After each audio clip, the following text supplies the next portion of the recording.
আসসালামু আলাইকুম ওরহমতুল্লাহি ওবরাকাতু।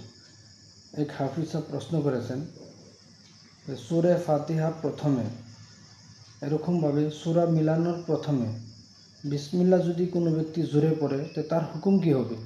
তো এই প্রশ্নের জবাব আল মাসাইলুল মুহিম্মা খণ্ড নম্বর 6 পৃষ্ঠা নম্বর 63 মধ্যে লেখা হয়েছে যে এই মাসলাটার মধ্যে ইখতিলাফ আছে। হযরত ইমাম আবু হানিফা রহমতুল্লাহি আলাই এবং ইমাম আহমদ ইবনে হাম্বল তিনারা বলেন যে এরূপ যে সমস্ত নামাজের মধ্যে বিসমিল্লাহ পড়া সুন্নত আর বিসমিল্লাহ আস্তে পড়তে হবে।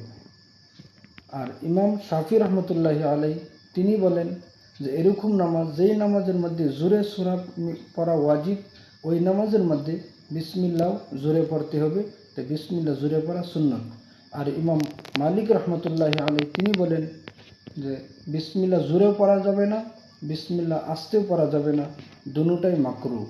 হ্যাঁ, একটা কোল ইমাম মালিক রহমতুল্লাহ আলাই এটা আছে যে যদি আপনি বিসমিল্লাহ পড়তে চান তো আস্তে পড়বেন, জোরে পড়া মাকরু।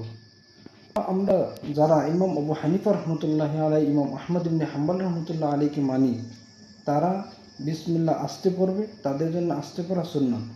আর যারা ইমাম শাফি রহমতুল্লাহ আলাইকে মানে তারা বিসমিল্লাহ জোরে পড়বে, তাদের জন্য বিসমিল্লাহ জোরে পড়াই সুন্নাত।